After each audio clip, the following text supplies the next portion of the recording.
কল্পনা করুন এমন এক কারাগার যেখানে একবার ঢুকলে বাইরের পৃথিবী আপনার নাম পর্যন্ত ভুলে যাবে, যেখানে নিজের পরিবারের সাথে কথা বলা তো দূরের কথা, তাদের মুখ দেখারও সুযোগ নেই, যেখানে 150 জন মানুষ একটা ছোট্ট ক্লাসরুমের মতো সমান সেলে গাদাগাদি করে বাস করে।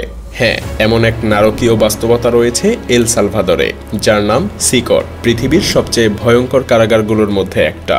2022 সালে রাষ্ট্রপতি নাইব বুকেলের নির্দেশে মাত্র 1 বছরেরও কম সময়ের মধ্যে তৈরি হয়েছে এই দুর্ভেদ্য দুর্গ।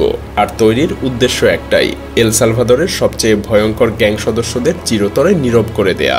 মাত্র 16 মাসে 70,000-এরও বেশি মানুষকে গ্রেফতার করা হয়েছে, যা এই ছোট্ট দেশটার প্রাপ্তবয়স্ক জনসংখ্যার প্রায় 2%। এখন প্রশ্ন হলো, সিকট আসলে কতটা ভয়ঙ্কর? চলুন জেনে নেওয়া যাক এই কারাগারের এমন সব গা শিউরে ওঠা তথ্য যা শুনলে আপনার গায়ের লোম দাঁড়িয়ে যাবে। To El Salvador. 508 people have been killed only this month alone in El Salvador, the most violent country in the world. On Wednesday, citing over 2,000 arrests made in just 4 days. সিকট শুধু একটা কারাগার নয়, এটা যেন একটা ভয়ের দুর্ভেদ্য দুর্গ। 410 একর জায়গা জুড়ে বিস্তৃত এই কারাগার 8টা বিশাল মডিউলে ভাগ করা হয়েছে। চারপাশে আকাশচুম্বী দেয়াল আর কাঁটাতারের বেড়ি, 19টা পাহারা টাওয়ার থেকে সশস্ত্র প্রহরীরা 24 ঘন্টা নজরদারি করে। আর সবচেয়ে ভয়ঙ্কর হলো বৈদ্যুতিক বেড়া। 15,000 ভোল্ট বিদ্যুৎ প্রতিনিয়ত প্রবাহিত হচ্ছে প্রতিটা তারে, কেউ ছুলে তার সাথে সাথে মৃত্যু নিশ্চিত। শুধু তাই না, 2 কিলোমিটার এলাকা জুড়ে সিগন্যাল জ্যামার বসানো আছে, মানে কোনো ফোন, কোনো যোগাযোগ কিছুই সম্ভব না। এই কারাগার তৈরি হয়েছিল গোপনে, রেকর্ড গতিতে, এবং চালু করা হয়েছিল লাতিন আমেরিকার ইতিহাসের সবচাইতে বড় অপরাধ দমনের জন্য। প্রথম দিন থেকেই এর লক্ষ্য ছিল একটাই, সম্পূর্ণ নিয়ন্ত্রণ, শুধু শরীরকেও না, মনকেও যাতে বন্দি করে রাখা যায়। এবার আসুন ভেতরে, ভয়ঙ্কর এই কারাগারের ভেতরে প্রবেশ করা যাক। সিকটের প্রতিটা বন্দির নাম, পরিচয় সবকিছু ছিনিয়ে নেওয়া হয়। তাদেরকে দেয়া হয় একটা সাদা ইউনিফর্ম, একজোড়া শর্টস, স্লিপার, ব্যাস, এর বেশি কিছু না। কোনো গদি নেই, বালিশ নেই, ব্যক্তিগত জিনিসপত্র তো দূরের কথা, শুধু একটা ঠান্ডা লোহার স্ল্যাব আর চারদিকে আরো 100 জন ভয়ঙ্কর সব মানুষ। একটা সেলে 150 জন পর্যন্ত কয়েদি থাকতে পারে, যা একটা স্কুলের ক্লাসরুমের চাইতেও ছোট। ভেন্টিলেশনের সুযোগ খুবই কম, গরম বাতাস সারাক্ষণ ভেসে বেড়ায়। আর বিছানা বলতে 4 তলা উঁচু পর্যন্ত সাজানো লোহার খাট।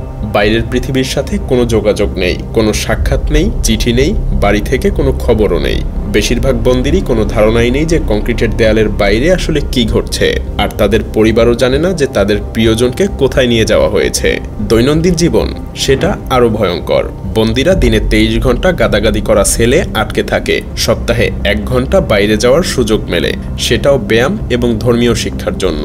কিন্তু সেই 1 ঘন্টাও কড়া পাহারায়, ক্যামেরার নজরদারিতে। কোনো মাঠ নেই, শুধু উঁচু দেয়াল ঘেরা ছোট্ট সিমেন্টের উঠোন। 2, 3, 4, 5, 6, 7, 8। খাবার ডাল ভাত আর রুটি বা টর্টিলা নামের একটা খাবার, যা খালি হাতে মেঝেতে বসে খেতে হয়। কোনো মাংস নেই, প্রোটিন নেই, প্লেট চামচ কিছুই নেই। বাটিতে ঢেলে দরজার ফাঁক দিয়ে ঢুকিয়ে দেয়া হয় খাবার। তাই অপুষ্টি এখানে খুবই সাধারণ একটা ব্যাপার। কেউ কেউ তো মাত্র কয়েক সপ্তাহেই 10 কেজি পর্যন্ত ওজন হারিয়ে ফেলে। পরিচ্ছন্নতা শূন্যের কোঠায়, কোনো ঝর্ণা নেই, শুধু প্রতিটা সেলে একটা করে ব্যারেল, সেটাই সবকিছুর জন্য। খাবার পানি, হাত মুখ ধোয়া, গোসল সবকিছুই এই এক পানি দিয়েই করতে হয়। কোনো সাবান নেই, টুথপেস্টও নেই। 80 জনের জন্য একটাই টয়লেট, কোনো গোপনীয়তা নেই। বাতাস ভারী হয়ে থাকে ঘাম, আবর্জনা আর মানুষের বর্জ্যে।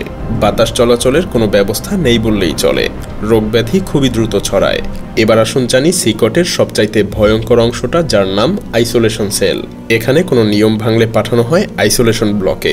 কিন্তু এটা কোনো সাধারণ কারাবাস নয়, এটা যেন আপনার ইন্দ্রিয় শক্তি মুছে ফেলার যন্ত্র। আইসোলেশন মডিউল আলাদা একটা সেকশনে 3 স্তরের নিরাপত্তা দরজা দিয়ে ঢুকতে হয়।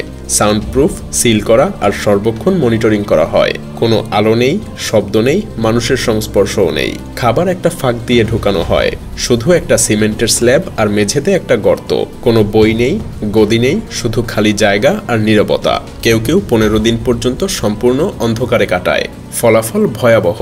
কয়েকদিন পরেই শুরু হয় বিভ্রান্তি আর হ্যালুসিনেশন। মানুষজন শূন্যে চিৎকার করে, পায়ে ফোস্কা না পড়া পর্যন্ত পায়চারি করে বেড়ায়, বা নিজের সাথেই নিজে কথা বলতে থাকে। কেউ কেউ দেয়ালে মাথা ঠুকতে থাকে, আবার কেউ একদম চুপ হয়ে যায়। একজন প্রাক্তন বন্দী এটাকে বর্ণনা করেছেন জীবন্ত কবর দেওয়ার শামিল বলে। কিন্তু এই কারাগারের সবচাইতে আশ্চর্যজনক দিক হলো এখানে যাদেরকে আটকে রাখা হয়েছে তাদের পরিচয়। এখানে MS-13 এবং ব্যারিও 18-এর গ্যাং সদস্যদেরকে বন্দী করে রাখা হয়, যাদের শরীরে উল্কি বা ট্যাটু খোদাই করা থাকে। বিভিন্ন সংখ্যা, অশ্রুবিন্দু, মাথার খুলি, শয়তানের ছবি, তাদের মুখ, বুক, এমনকি চোখের পাতায় পর্যন্ত আঁকা থাকে। তাদের এই ট্যাটুগুলো ইচ্ছাকৃতভাবেই দৃশ্যমান রাখা হয়। কোনো জামা নেই, তাই ঢেকে রাখারও কোনো উপায় নেই। শুধু সাদা শর্টস আর স্লিপার। শরীর উন্মুক্ত থাকে শত্রু আর প্রহরীদের সামনে। তবে এটা ইচ্ছাকৃতভাবেই করা হয়, কারণ বন্দীদেরকে মনে করিয়ে দিতে যে তারা আসলে কে ছিল এবং কারা তাদের চারপাশে ঘোরাঘুরি করছে। এখন একজন সবচেয়ে ভয়ঙ্কর বন্দীর কথা বলা যাক, যার নাম সাইকো। একজন গ্যাং লিডার যে নিজেও মনে রাখতে পারে না যে কতজনকে সে আসলে হত্যা করেছে। বাইরের জগতে সে ছিল এক আতঙ্ক, কিন্তু এখানে সে শুধুই একটা নম্বর। একবার তার সাথে 10 মিনিটের জন্য কথা বলার সুযোগ হয়েছিল হাতকড়া পরা অবস্থায়। সে ধীরে ধীরে বলে, আমার গল্পের শেষ এখানেই। আমি এমন সব কাজ করেছি যা আর ফিরিয়ে আনা সম্ভব না। এখন শুধু এই জেলখানাই আমার ভাগ্য। তার চোখে যন্ত্রণার ছাপ স্পষ্ট ছিল। এখানে দিন আর রাতের মধ্যে কোনো পার্থক্য নেই। সময় যেন একেবারে থেমে গেছে। সে আরো বলে, এখানে ঘুমাই ঠিকই, কিন্তু বিশ্রাম হয় না। খাবার মুখে দেই, কিন্তু পেট ভরে না। বেঁচে আছি, কিন্তু এটাকে বাঁচা বলে না। যখন তাকে জিজ্ঞেস করা হয় রাস্তার অন্য সব গ্যাং সদস্যদের জন্য তার কোনো বার্তা আছে কিনা, সে এক মুহূর্ত দ্বিধা না করে বলে, ওরা মনে করে গ্যাং মানেই ক্ষমতা, সম্মান আর টাকা। কিন্তু শেষ পর্যন্ত এখানে এসেই সব শেষ হয়ে যাবে। এই অন্ধকার সেলে যেখানে কেউ তোমার নাম পর্যন্ত মনে রাখবে না। তোমার শেষ হবে এই নরকে এক নীরবতায়। তার হাত কাঁপছিল। ফিসফিস করে বলে, আমরা মনে করতাম আমরা অজেয়, কিন্তু সেটা ভুল ছিল।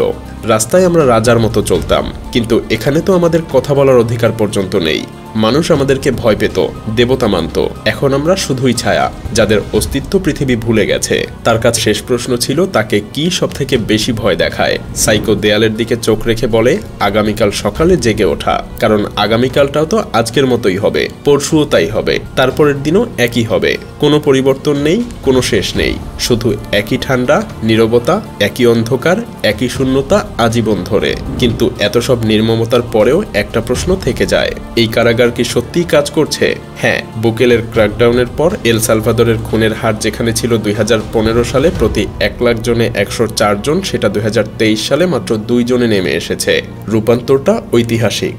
যে রাস্তায় একসময় গ্যাং শাসন করত, সেখানে এখন শিশুদের হাসির শব্দ ভেসে বেড়ায়। পর্যটন বেড়েছে, ব্যবসায়ীদেরকে আর চাঁদাবাজির টাকা দিতে হয় না। শিশুরা আবার বাইরে খেলছে। এল সালভাদরে যেন পরিপূর্ণ শান্তি ফিরে এসেছে।